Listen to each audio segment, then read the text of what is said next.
El segundo tramo de este informativo de la medianoche lo vamos a seguir dedicando a la actualidad política. En el tiempo de entrevista vamos a hablar con el portavoz del PSOE en el Senado, es el burgalés Ander Gil, que nos espera en la sede socialista en la calle Ferraz. Don Ander Gil, ¿qué tal? Bienvenido, muy buenas noches. Hola, ¿qué tal? Muy buenas noches. Oiga, ha tardado en empezar, pero ¿cómo ha empezado esta legislatura? Bueno, hemos empezado acabando con el bloqueo y con la incertidumbre política en la que se encontraba nuestro país desde hace demasiado tiempo. Tenemos un gobierno y yo creo que arranca poniendo el foco en las políticas sociales, que creo que una amplia mayoría social de este país, después de tantos recortes y de una crisis económica muy importante, pues empezaba a demandar políticas sociales tan importantes para territorios como Castilla y León, como es esa revalorización de las pensiones que afectará a 1 de cada 4 castellanos y leoneses, a 690.000 ciudadanos de nuestra comunidad autónoma, personas jubiladas que habían visto estos años atrás con los gobiernos del Partido Popular como habían sido condenadas a la dictadura del 0,25, que no es otra cosa que impedir que sus pensiones se revalorizaran conforme al IPC. Ha sido un gobierno socialista el que ha cumplido con este derecho y con este compromiso político, por tanto un inicio de la legislatura en el que acabamos con el bloqueo y además ponemos el foco donde se debe, ¿no? Un gobierno progresista, un gobierno de coalición, que es en las políticas sociales. ¿Y de verdad que una de las prioridades del nuevo gobierno de coalición va a ser la despoblación, va a ser el reto demográfico? Se lo pregunto porque evidentemente aquí en Castilla y León de eso sabemos y mucho, por desgracia. Bueno, pues ha sido otra de las primeras medidas o anuncios que este gobierno ha dejado muy claros. Desde luego, la despoblación, los socialistas sí nos la creemos y la llevamos al primer nivel de las políticas de Estado, no en vano.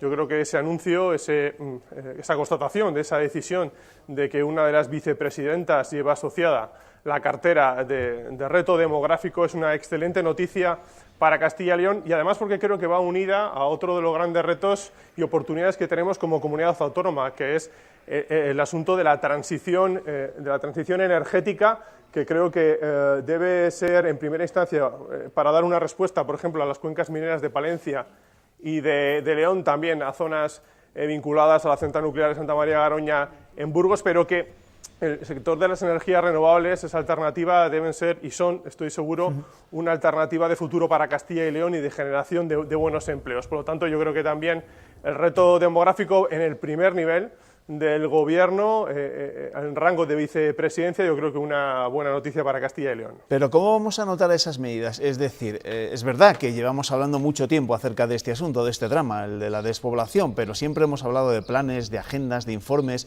que al final no nos llevaban a ningún lado.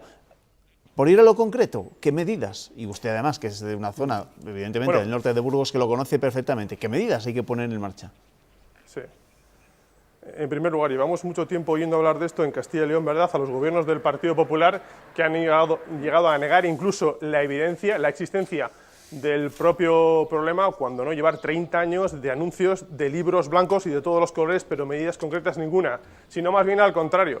Tomar decisiones desde el gobierno de Castilla y León en detrimento de los servicios públicos en el medio rural, menos profesionales sanitarios, menos recursos económicos en el ámbito de la educación, es decir, empobrecer, debilitar los servicios públicos que son la primera línea de contención para mantener a la población que ya tenemos en el territorio.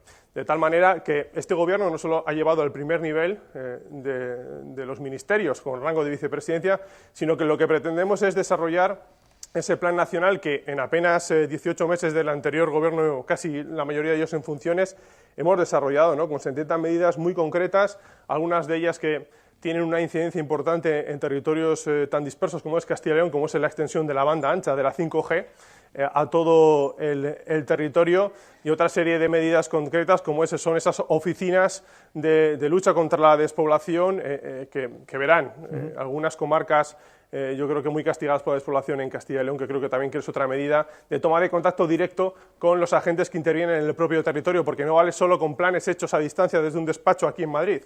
Hay que bajarse al territorio y tener en cuenta lo que opinan los ayuntamientos, lo que opinan los diferentes agentes políticos y sociales que operan y conocen muy bien el territorio. Le quiero preguntar por asuntos que están de plena actualidad.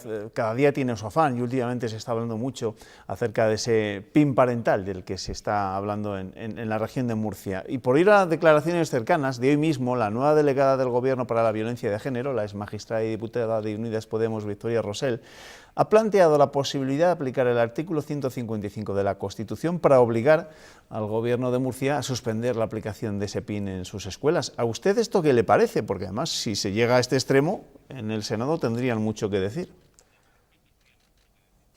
A mí, mire, me parece el planteamiento de este denominado PIN parental, que no es otra cosa que una censura a la educación, me parece una falsa polémica. Y se lo diré más claro, me parece una absoluta mentira, porque no existe un problema en torno a esta cuestión en nuestro país, no existe en las escuelas públicas de Castilla y León, como todo el mundo puede saber, y no existe este problema de este supuesto adoctrinamiento en ninguna escuela pública de nuestro país. Pero no es que no exista ahora, es que no existía con los gobiernos del Partido Popular, con la legislación educativa que elaboró el Partido Popular. Por lo tanto, no hay polémica, no hay problema.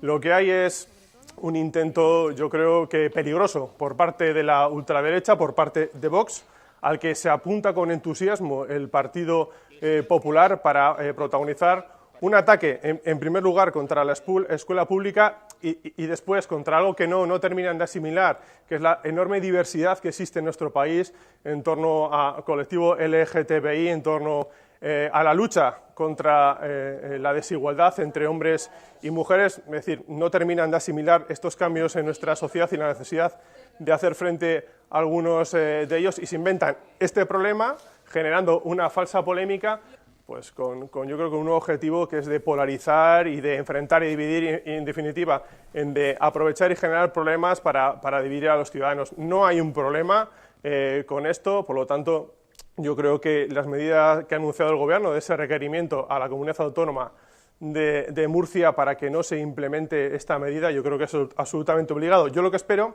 es que este nuevo Partido Popular radicalizado, yo no sé si con sede en Castilla y León, si Castilla y León también se va a apuntar a esto del PIN parental. Yo no sé si esa derecha moderada de la que siempre ha hecho gala el espíritu de Juan Vicente Herrera ha desaparecido por completo de la esfera política de Castilla y León. Lo digo también por lo que escucho en los medios de comunicación al que ahora es senador autonómico por Castilla y León, al señor Maroto, que va haciendo bandera de este radicalismo por toda España. Yo creo que hay mucha gente en el Partido Popular de Castilla y León que está echando de menos ese espíritu Herrera de moderación, de búsqueda del centro, de autonomismo, en fin. Yo estoy francamente preocupado con la deriva y la falta de liderazgo en el Partido Popular. Creo que están dinamitando su proyecto de alternativa de gobierno para este país y eso me preocupa soberanamente. En la oposición sorprende que se actúe de esa manera tan contundente contra una comunidad como Murcia, que respeta el orden constitucional, y que el Gobierno parece que no sea tan beligerante contra el independentismo catalán. ¿A usted qué le parece esta opinión? Bueno, yo creo que es una opinión absolutamente infundada. El Gobierno de España siempre actúa dentro del ámbito del cumplimiento de la ley. Lo hacíamos cuando estábamos en la oposición, y yo como portavoz del Grupo Socialista tuve parte muy activa, ¿verdad?, cuando una comunidad autónoma, mejor dicho, sus instituciones decidieron unilateralmente saltarse la ley. Yo creo que actuamos con lealtad de Estado y seguimos actuando igual cuando estamos en el Gobierno. Yo no veo al Partido Popular en este momento hablar de lealtad para con el Gobierno del Partido Socialista en cuestiones de Estado. Yo más bien veo al Partido Popular mimetizado con la extrema derecha, sino más bien ya siendo extrema derecha en esencia, y una deriva que creo que es peligrosa, de tal manera que el Gobierno de España actúa siempre dentro de la ley en todos los territorios de nuestro país. Tal y como están las cosas en estos momentos y las relaciones con el independentismo, y usted que es portavoz del Partido Socialista en el Senado, ¿cree que durante los próximos años, que en esta legislatura tendrá que volver a verse en la tesitura de tener que aplicar de nuevo el artículo 155 de la Constitución en Cataluña? Bueno, yo creo que el artículo 155 de la Constitución, en cualquier caso, lo activan aquellos que deciden saltarse la ley unilateralmente. Yo lo que me gustaría es que acabáramos con la dialéctica de la confrontación, que actuando dentro de la ley, donde el marco constitucional hay espacio suficiente para reivindicaciones políticas y sobre todo creo que es el momento de la política para dar respuesta a un conflicto político en Cataluña que lleva demasiados años arrastrando, coleando, que nos impide centrarnos en otras cuestiones y al que yo entiendo que no hay otra manera de dar respuesta si no es desde la política, desde el diálogo, el entendimiento. Esa es la senda que hemos iniciado los socialistas y creo que es un camino que hay que transitar. Yo creo que es bueno templar los ánimos, hacer política, siempre dentro del ámbito, por supuesto, del cumplimiento de la ley y de la Constitución, con el objetivo último, ese fin, yo creo que tan positivo de la política, que es fomentar la convivencia en nuestro país. Pero ¿no va a depender demasiado la durabilidad de esta legislatura precisamente del independentismo, de lo que deseen al final los independentistas? Ellos tienen la llave a la hora de, por ejemplo, sacar adelante unos presupuestos, ¿no lo cree? Bueno, la responsabilidad de sacar adelante los presupuestos es la misma que la de sacar adelante la investidura. No solo recae sobre una fuerza política en concreto, hay 350 diputados y diputadas, muchos de ellos de Castilla y León y del Partido Popular, por ejemplo, que tendrán que valorar si las cuentas que se ponen encima de la mesa y que permitirán desarrollar en nuestro territorio, en Castilla y León, mayores recursos para consultorios médicos, para la subida del sueldo de los funcionarios o otra serie de medidas positivas para nuestro territorio, por ejemplo, para luchar contra la despoblación, si les interesa o no apoyar este gobierno, también está en su mano apoyar este tipo de medidas. Es una responsabilidad de todos la de la gobernabilidad de este país.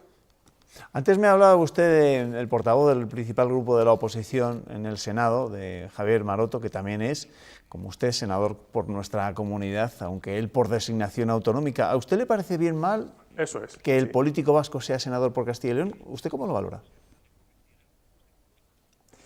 Yo lo que no entiendo son algunas maniobras, y lo que no entiendo que es que quien ha sido en definitiva designado senador autonómico por Castilla y León me gusta más o me guste menos las maneras y las formas que se han empleado, que mis compañeros en Castilla y León han denunciado recientemente. Yo lo que estoy viendo en estos meses es lo que me temía. Y lo que se temía a todo el mundo, que es que el señor Maroto, quien es senador autonómico por Castilla y León, habla de todo. Mire, le he oído hablar de Cuba, de Venezuela, yo no sé de cuántos sitios, pero de Castilla y León no lo he escuchado todavía ni una sola palabra. Está utilizando su posición de representación de todos los castellanos y leoneses para defender unos intereses que nada tienen que ver con los del territorio a los que representa. En definitiva, creo que el Partido Popular ha hecho un mal negocio. Yo creo que en el Partido Popular de Castilla y León había personas de la tierra, y las hay, con capacidad suficiente para representar los intereses de nuestra comunidad autónoma, y creo que han hecho un mal negocio, y a la vista está lo poquito o nada que habla el señor Maroto de Castilla y León. Ander Gil, portavoz del Partido Socialista en el Senado. Por cierto, ¿cuándo empiezan las sesiones? El periodo de sesiones en la Cámara Baja, en la Cámara Alta, perdón. Bueno, tenemos en la primera semana, seguramente semana de febrero, se producirá el pleno solemne de apertura de la legislatura en el Congreso de los Diputados, en una sesión conjunta presidida por sus majestades los Reyes, y a partir de ahí darán comienzo el inicio ya en periodo ordinario de las diferentes sesiones, tanto del Pleno como de las comisiones, tanto del Congreso como del Senado. Mañana se reúne la Junta de Portavoces en el Senado, es decir, ya estamos haciendo todo el trabajo previo para constituir toda esta estructura del legislativo. Estamos rodando, estamos poniendo en marcha cuestiones, pero bueno, las sesiones comenzarán seguramente ya en el mes de febrero. Ander Gil, portavoz del PSOE en la Cámara Alta. Gracias por atendernos esta noche en el tiempo de entrevista. Que le vaya bien. Muy bien, muchas gracias. Gracias y buenas noches. Bueno, pues después de la entrevista con el senador por Castilla y León, el senador por Burgos, Ander Gil, nosotros ya nos tenemos que despedir. Ahora llega Francisco Cacho, muy pendientes de la información meteorológica, del frío, del temporal. Y a las 7:30, ya lo saben, Pilar Ruiz nos va a contar cómo se despierta este martes Castilla y León. Gracias, amigos, que descansen. Buenas noches.